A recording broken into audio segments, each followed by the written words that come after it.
Hi, everyone. I wanted to remind you of a must read. This is a book that you have to have on your bookshelf. It is called The Necktie and the Jaguar by Carl Greer. He is able to help you make important decisions, give you some guidance on which path to take, and you get to learn how he tapped into the wisdom and power of the unseen worlds for guidance and inspiration. I had the opportunity to interview him, and he was a lovely guest on the Path 11 podcast, episode 343. Check it out, listen to the podcast, go buy the book. Again, it's The Necktie and the Jaguar by Carl Greer.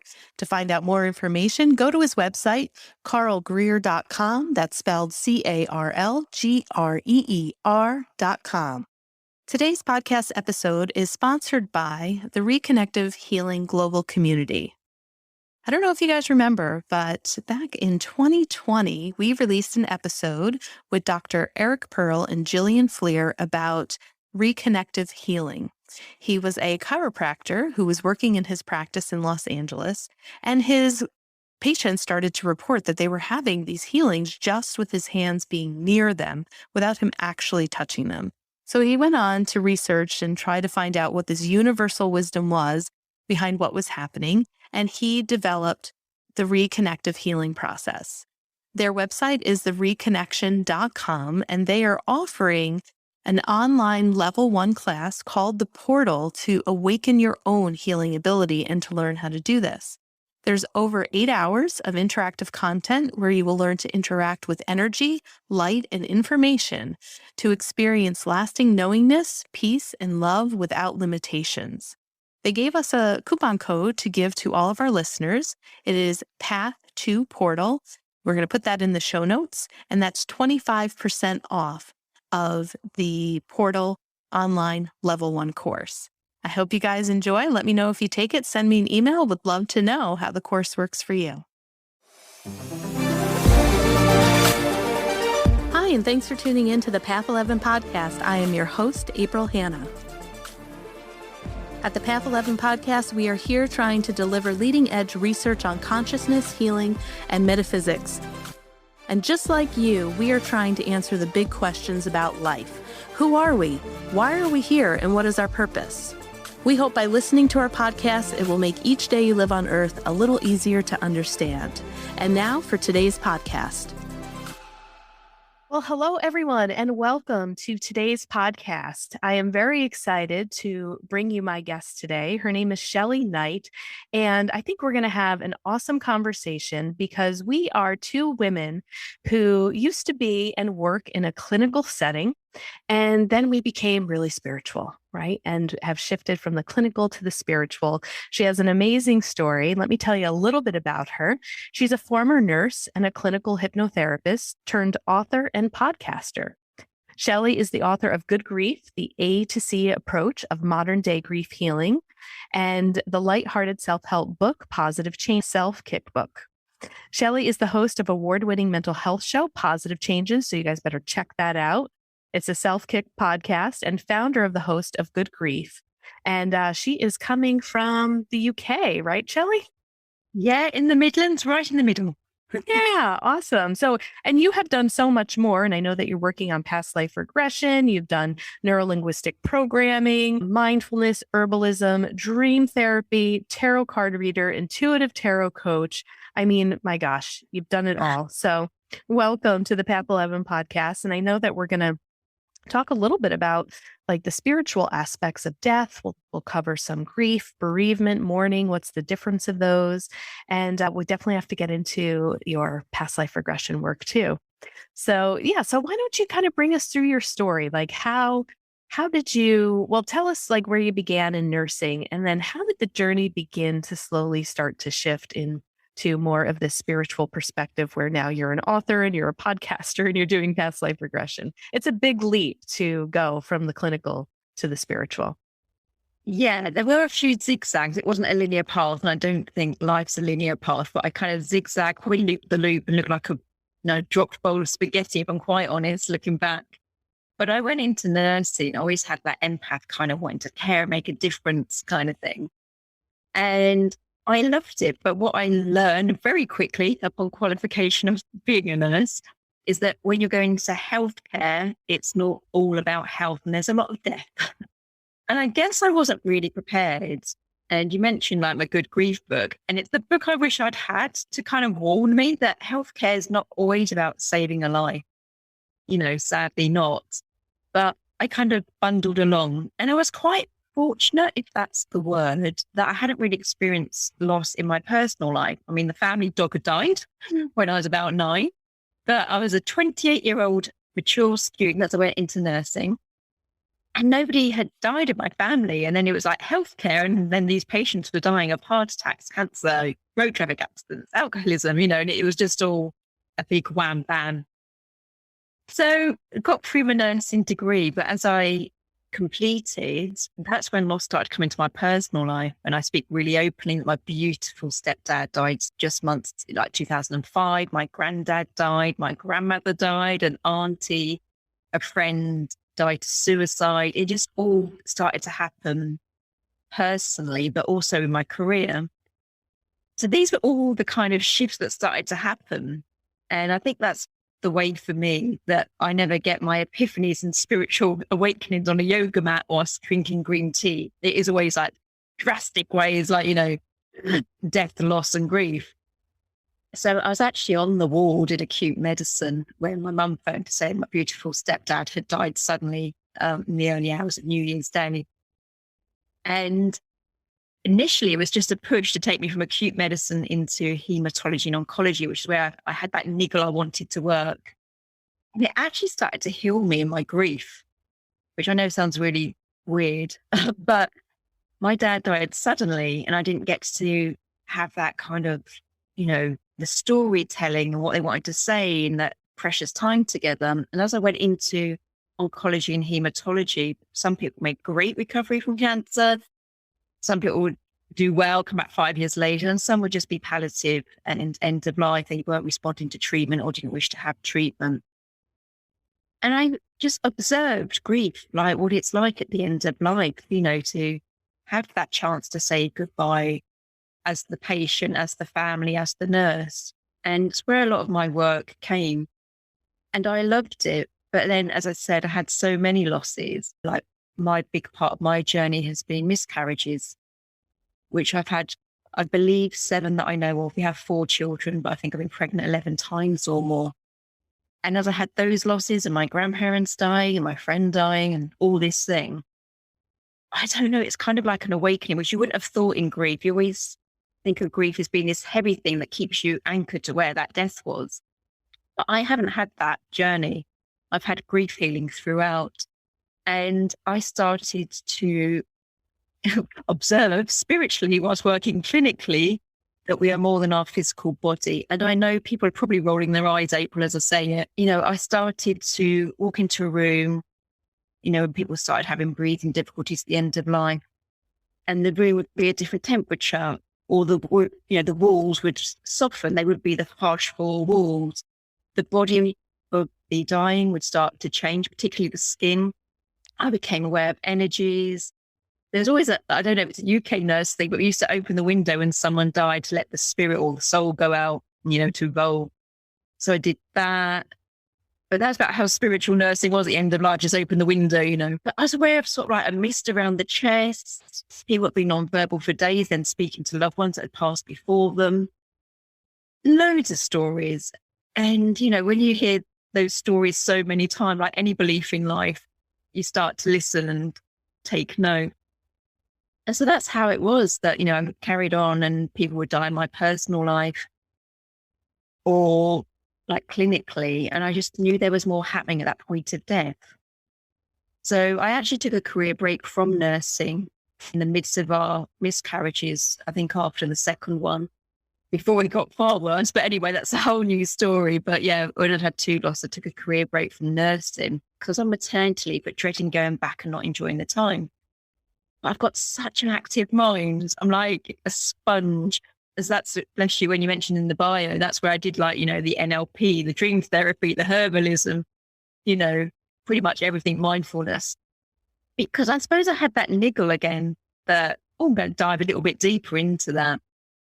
I did return to nursing, but it wasn't the Shelley I was before. And I was then starting to be more aware of those sort of the temperatures, the energies. By then, I'd done clinical hypnotherapy. I'd gone back to nursing, but did my past life regression. And as it's past life, obviously people have died, but then come back into this incarnation. And I've just I don't know if I've ever had a fear of death, but I know that we go on after death, and I don't fear death now. But yeah, I just learned so much personally and through study that I knew I didn't feel at home anymore being purely clinical, and I just wanted to find more answers for myself, but also kind of the world at large. Wow. Yeah, that's an incredible journey, to kind of go from not having any personal experiences with death to almost being inundated with it, and having so many people close to you, pass. And, interesting, like you say, when you took a break and then you kind of got curious and did all of this training and then you went back to it, but you weren't the same. Right. It's like once you start learning about spirituality, it's like you can't unsee or unexperience what you experienced during this journey. Right. And it changes you in a sense. It changes your consciousness, your perception of things. You look at things differently.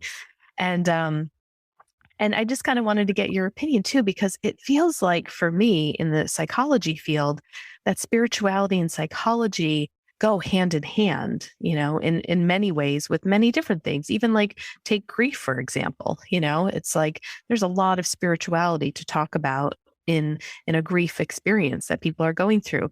Yet some of the healing modalities are very separate, than in my field, clinical counseling, and I'm seeing that things are starting to merge together a little bit more, where mindfulness is now being taught, in psychology courses, energy psychology, positive psychology, so I'm like seeing it begin to trickle in a different way. But why do you think it is that the clinical world there are so many healers in the clinical world, right? Doctors and teachers and nurses and therapists. Yet we're kind of in our training made to have a little bit of this narrow-mindedness, of like not really bridging them both. Yeah, I observed from my personal experience that when you are clinically based, you're treating the symptoms that are presenting. There was never the trigger before the behavior. And I know this firsthand because I remember being a newly qualified nurse. We had to do a really awkward presentation to the hospital about our initial 6 months. What did we learn? And if I'm really honest, what I learned was that we had the same patients with alcoholism coming back again and again and again. Some monthly, some 12 weekly, but always coming back. And so my presentation was about how people who suffer with alcoholism or drug addiction aren't being treated correctly. They'd come in and be dried out, cold turkey, we call it here. They'd be medicated to get them off the alcohol, but then they would come back again and again. I said, it must be costing us thousands a year, but we're not asking, why are you drinking in the first place? You're only treating that breaking point. I got really told off, which is not the first time in my life, April, if I'm on it. But I got really told off and said, this doesn't happen here, absolutely not. And I was like, but it does. And I kind of dismissed it, thought I'm never going to get promotion at this hospital. That was quite clear. But 6 months later on our local news channel, my mum phoned me very excitedly to say it was on the news how it costs millions here in the UK to treat people with addiction. But when they come in, they're given medication. We treat the symptom, not the trigger for that behavior. So people come again and again. If we pile that medication money into sort of like mental health, hypnotherapy, something different, I think we'd see these positive changes. So that's why I think we don't have that bridge. I think from this Western model that, I don't know if it's cheaper or it's quicker or the way it's always been. But when people present, you just make it better, like put a sticky plaster on it almost. Right. Well, and if people, I don't know. I think sometimes too that our system can kind of keep people where they are and not heal them. Right. And I think some of the modalities that you and I, practice, like I can be done working with clients sometimes in like 10 to 14 sessions and really heal a life trauma and they are now like free to live their lives. They're not bound by it anymore. If you continue to be bound by it, you have to pay copays to go see the doctors, which fuel the insurance companies. You have to, then you're taking the medication, and that's, connected to the pharmaceutical companies and stuff like this. So although it appears that we have a system out here that is trying to help, and here are these services, and here we're going to give you this insurance that makes it cheaper for you, there's also a little bit of dependence. I feel like I really try to empower my clients and say, you don't need to live with this PTSD, for your whole life. You don't need to identify with, being this anxious personality. Like, you can be a person that, might struggle with it at a baseline, but like can really live your life very freely. And I think if we're doing our jobs, like, people are leaving, they're not staying so dependent, upon us to have to come in, because we're teaching them the skills and then using the stuff that works, especially like with hypnotherapy and working with the unconscious mind to dig some of that stuff, clear it out, and let them live their life.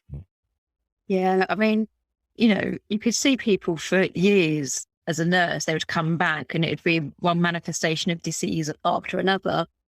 But when I did past life regression, I can only describe it as I saw it. There was a light that came from behind their eyes. They got lighter as they detached from what didn't serve them. That's like 3 hours of therapy over like 3 weeks. But, it's just not offered. And you think it's not taught. It's like, when I said earlier, I wrote Good Grief because it's the book I wanted as a student nurse. If you're going into healthcare not being taught about grief, you're certainly not going to go in and be taught about, like hypnotherapy, past life regression and things like that. But we should, you try medicine to see if it works for you. Why not let someone try modality? Right. Yeah. Far less side effects as well, if I'm honest. Right. Yeah. I think I had one class in my master's degree training, which was on death and dying. That was the title of it. One class. That was it. I have learned more doing the Path 11 work that I'm doing since 2008 than I learned in grad school ever. It's great. Yeah. So let's talk a little bit about past life regression. So what type of past life regressions do you do, and how did you get into that work? So this is welcome to my family. This is. So I was the victim of domestic violence when I was 21. And it did really like knock me sideways. But for my birthday, for around my 21st, 22nd birthday, my mum and the beautiful stepdad that died, at the time, they booked me a past life regression. So some people would have got like a nice gold watch for the 21st. I got past life regression. And if I'm honest, she was the most amazing past life regressionist. But it was just that intrigue, that curiosity that's still within me, like a good 20 odd years later. So she took me back to a past life. So I've been beaten up by my fiance in this life. My mum and dad got me this present, but she took me back to a past life, which felt a little bit like Salem, where I just wouldn't settle down. I was a real nonconformist, and there was all these other women in the village, and they were settling down, but they were being like beaten up, doing it because they wanted to, sort of like real traumatic things. And I just wouldn't do it. And so what it did teach me was like, well, Shelley, you've not really changed. It's still not settling for second best, And it was just that intrigue. But it took me until I was actually like double my age at 42, when somebody just came into my life with the most amazing synchronicity, Doug Buckingham. And he's this amazing transformational past life regressionist here in the UK. And that's how it began. It was half my lifetime again. So with transformational past life regression, it doesn't just take you back and say, you was unmarried and didn't want to settle down. It would take you back and heal you and any perpetrators and any issues, so you don't carry it into this life. So you go back, whether it's happy or negative experience, you transform it into a positive and use it in this life. Great. And so when you did that for your birthday present, did you end up getting out of that domestic violence relationship? Well, I'd already left. Then you get that silly heartstring here that pulls you back. But I think someone was looking down for me from heaven and I soon left again. Okay, good. Yeah.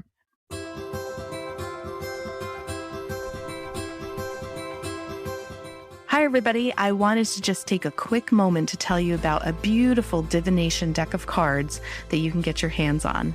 My friend, Molly Mandelberg, spent 2 years traveling the world while writing and illustrating the Wild Hearts Rise Up Oracle deck. This inspired pep talk deck has some serious magic inside.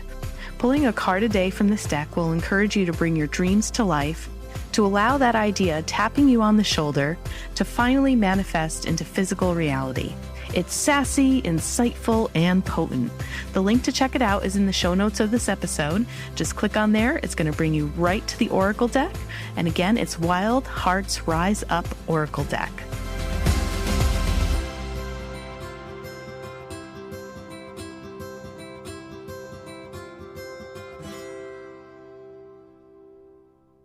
So what kind of cases do you work with in your practice? What are people coming to you with? Are you doing past life regression around grief? Is it more around trauma? Is it health issues?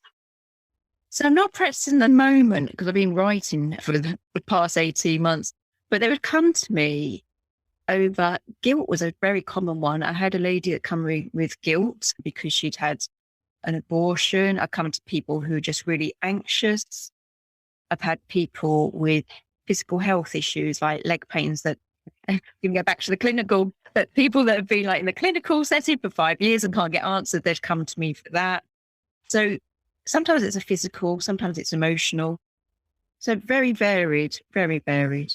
Mm-hmm. And do you take them with your past life regression, is it very general? Like when you induce them, are you just setting the suggestion that they return to the past life that's directly affecting this lifetime? Or how exactly do you take people back to their past life? I ask them to tune into something that's coming up to them recently. And then I take them back a bit further. And then I ask go back to the source of this problem. And that's where they go. So it's easier. People are really raw. So like if someone comes to me having recently miscarried, their emotions are very high and they're very easy to get in. But I think when we're pushing down the emotions and things happened years ago and it's a last ditch attempt, it can take longer. But yes, I sort of use the emotional memory they have now.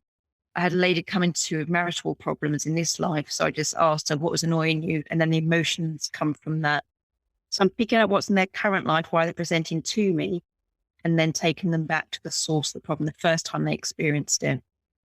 Gotcha. Okay. And do you have one client story that wowed you with the past life regression that you'd like to share? I don't. I just find it fascinating. I did this when I was returning to nursing, and I knew that I loved past life regression more than I loved my nursing. But I don't love one client more than another. It's just, as I said earlier, that light behind the eyes is what I love about it. So, the physical injury one was really interesting because that's where they've been in stocks in a previous life and that's how they died. So they had like arthritis in their joints and things like that where they'd been hanging in these stocks. So that's really interesting. But for me, it's just the work, the light that comes, by the third session, it's almost just like a beautiful conversation because so much has healed. It's just really, really beautiful. And it fascinates me. But again, now I've said it, it's probably why I left the clinical because, if you make that much difference in 3 weeks after 5 years of searching for why, wrist and leg pain, why would you not allow people to try it? Right. Yeah, I agree. Awesome. So let's talk about your writing now, right? Because you're deep into writing. You've already written a couple of books. Which one do you want to talk about? You want to talk about the good grief one and kind of go back to the spiritual aspects of death? Probably more sensible to go the other way because they're very, very different. And the positive changes took 4 years to write and good grief took 9 months. But what it was positive changes, a self-kick book is really humorous, straight talking kind of thing. It came after the end of my journey with all of my miscarriages. My last pregnancy was meant to be with triplets. Then it went down to twins. And then we just had Daisy, who's now 7 and amazing. She was my little earth angel that's meant to make it. In life, we call it here the semicolon moment where you feel suicidal and you think, do I end my life story here? Or do I go all on in and, have the most amazing story, which is what I did. So I wrote positive changes because I got to that point where I decided to go all on in with my life. I just tried loads of different tools, So not really the talking therapies or the medication once again, but it was sort of like sense of community, volunteering. I think that did things like calligraphy, Chinese tea ceremony, writing bucket list, wish lists, everything. And that's a real fun one. So that's why I wrote that. But good grief came about because you go through life, don't you? And it was after I gave up. So that was as I was like returned to nursing and then had this sort of suicidal thoughts around my last pregnancy. And I wrote the humorous positive changes. But then I left nursing and I've remained out of nursing. And I worked with a life coach because I really struggled with who am I without being Shelley the nurse? It was a real part of my identity. And along with that, we've got 4 children, but 3 of them had gone to school, 4th one was going. I wasn't even a stay-at-home mum. It was a real transitional stage for me, thinking I'm not a nurse. I'm not really a stay-at-home mum. So I worked with a life coach, say what's the next chapter? And she goes, well, why did you go into nursing? And I was like telling her why. And she said, but why did you leave? And it was that whole the room temperature changing, how you're looking at the bedside of that loved one, but their soul's already left. And as I look back on the camera, she was like gobsmacked and wide mouthed going, why did you not write a book about that? So that's how it came about. And it was so intuitive. I'm not saying it's channel, but it was so intuitive what I wanted to share from 30 years in healthcare and nearly 50 years in life that I just pulled it all into the pages. And whilst it's a companion for grief healing, as I said, it's also a book that would work with student nurses, doctors, holistic therapists, people that are grieving, people that want to support people that are grieving, or just people who might have a fear of death, I guess, or searching for more meaning. And it covers everything. It goes from the life that we're born into, we're given a name we don't even want, into life stages, life lessons, dying, communication, and then loads of tools. And it does do go to your doctor, see if medication might help, try talking therapy, but mostly it's tools you can try at home or within your local community just to try and move forward. Yeah. And, with the book Positive Changes. So, clearly you were at a pivotal moment, right? Having suicidal thoughts, experiencing a lot of miscarriages. What was your grief journey kind of like through that? And what was the switch that said, okay, I'm going to just throw myself into life fully? The grief was horrific. To be honest, it was probably there's 17 different types of grief nowadays. But it was probably a secondary loss because of my age. I was 40 when I was pregnant with what was, the Daisy journey. But because of my age, I just had back-to-back miscarriages. I think it goes miscarriage, child, 5 consecutive losses, and then the Daisy journey, as I call it.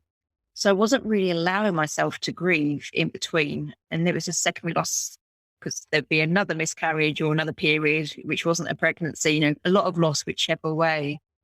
And from my own grief journey, that's why I'm so passionate about encouraging people to grieve how on earth they want, and that's why there's so many tools in there, because I kind of pushed it down, that sticky plaster, and that dis-ease, that we really need to get our grief out. And so whilst Positive Change was lighthearted, it came from a really dark time.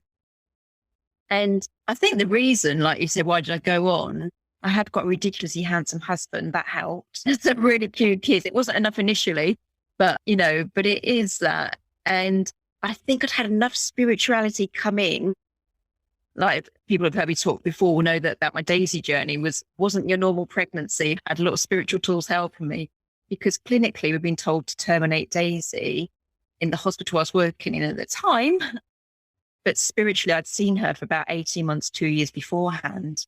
And so I thought, well, clinically, they've given up on me, but spiritually, I'm going to try, because if that's the outcome, at least I know I've tried. And so that was just how it came about, really. Positive changes in my own life. I wasn't really grieving properly, but I was trying lots of things to heal. And we're here, the family's complete, and she's hilarious. She's very cute and she has very spiritual stories to tell, despite being 7. But yeah, that was a big flick for me from the clinical to the spiritual when they told me to, terminate my pregnancy. But I'd spiritually seen her for long before that. Yeah. So expand on that. You spiritually saw Daisy. before you actually met her, before she was born. So was this in a meditation, a vision? Like, how did you meet her spirit and soul? Or was it during regression work or some of the other modalities that you were working with? I would love to say it was something deep like the modalities and all that, but it was just a recurring vision throughout my working day. I've had it before. I knew I was going to meet my husband. I've seen the house now, and I've seen that in meditation as well. But it was just like claircognizance, really clear knowing that I had this dark-haired baby girl to come. And so when we had Milo, so it goes boy, girl, boy, girl. So when we had Milo, the one before Daisy, I had this vision and I was adamant it was a girl, and I didn't find out. And I just filled up all the drawers with all the pink things you could ever wish for and more. And then he was an emergency section. And so I wasn't really with it.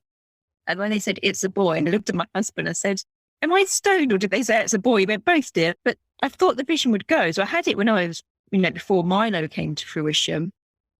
And I thought, that's my family complete. I got it wrong. But then it came back, and my husband, bless him, was in Singapore for a friend's wedding. And it came back, and I just sort of like called his name. He went, I know that you want another baby. I know that tone of voice. And I was like, the visions are back, and it's more clear. It's more frequent. It was literally gone from like once every 3 months to almost a daily occurrence. And I said, we won't know unless we go for it. And then we start this Daisy journey where it was triplets or twins, really, really heavy.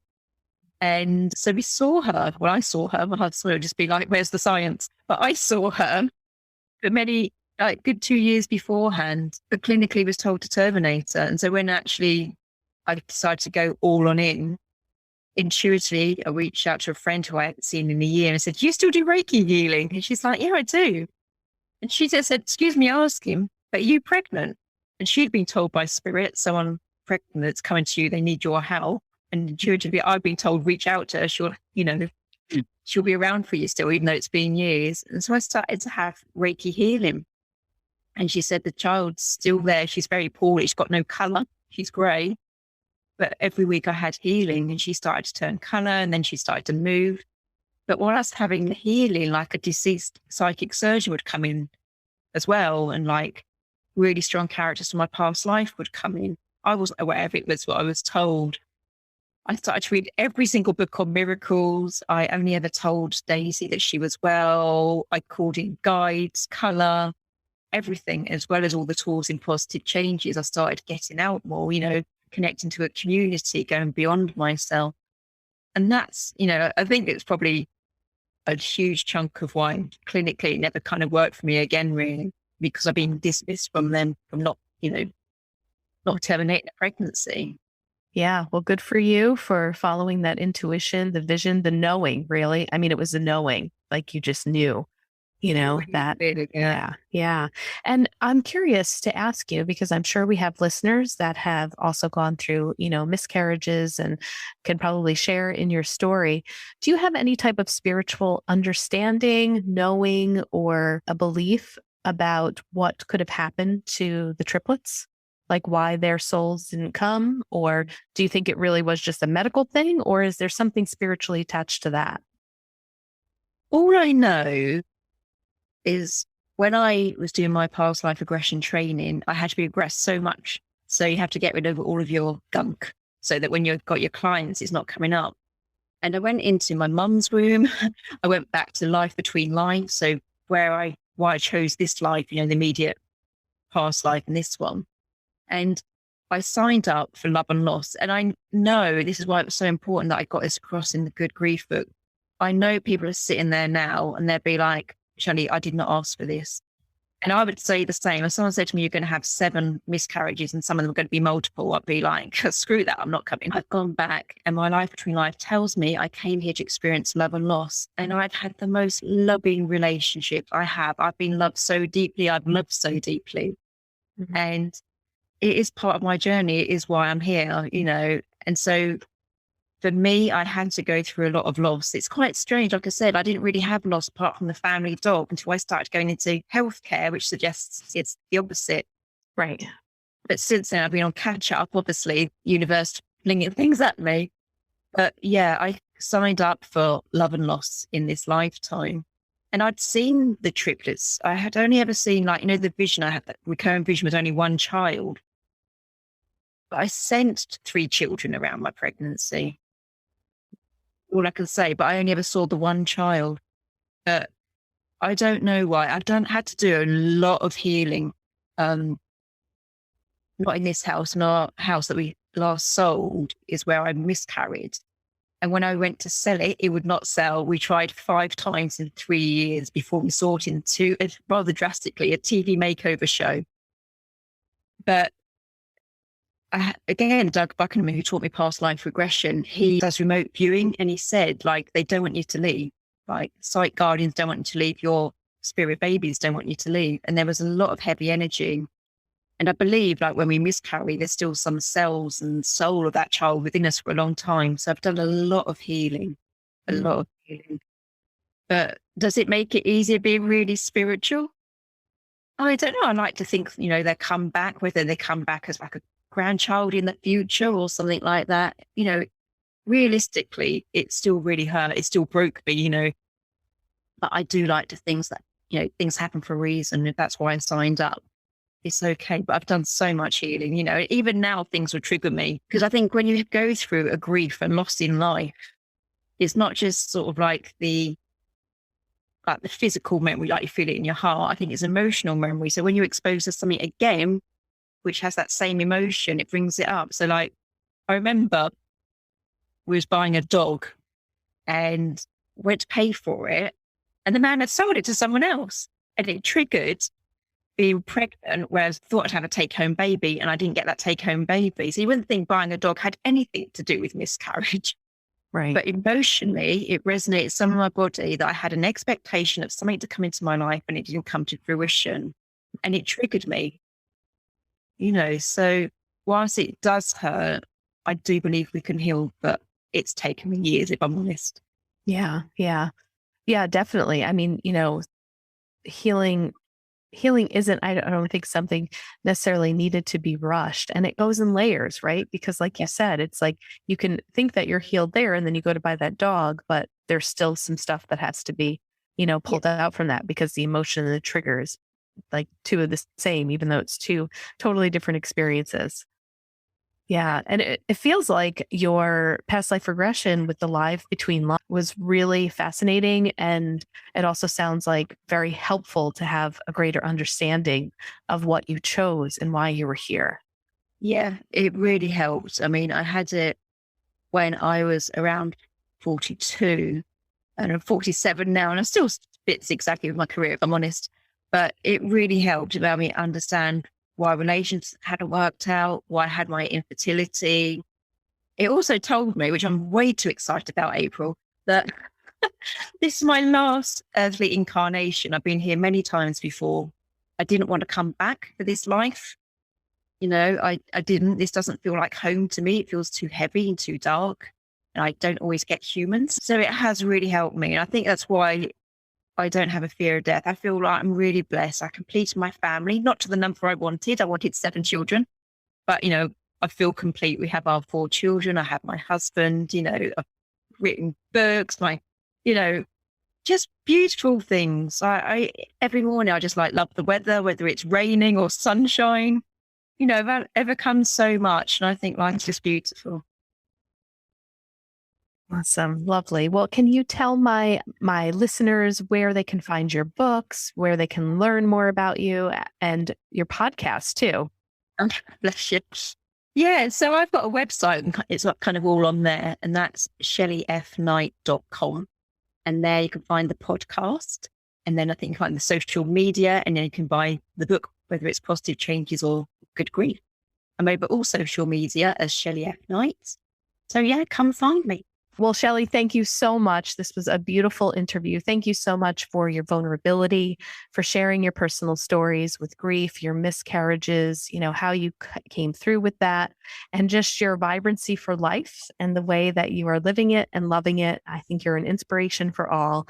We will put all of your information in the show notes. Check out her books, listen to her podcast, and I hope you guys enjoyed this talk as much as I did. Shelley, thank you so much again for being a guest on the Path 11 podcast.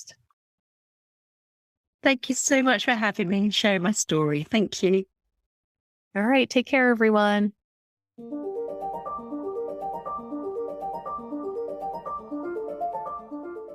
Thanks so much for tuning in to today's show. If you haven't already, please subscribe and rate and review the Path 11 podcast in Spotify, Apple Podcasts, or wherever you listen to your podcasts. Also, this podcast is made possible by our sponsor, Path 11 TV. Visit path11tv.com to start a 7-day free trial and start streaming over 100 hours of exclusive video content on consciousness, healing, and life after death. That's path11tv.com, and be sure to use coupon code podcast30 to take 30% off your annual membership. Start satisfying your spiritual curiosity with a membership to Path 11 TV today. Bye for now.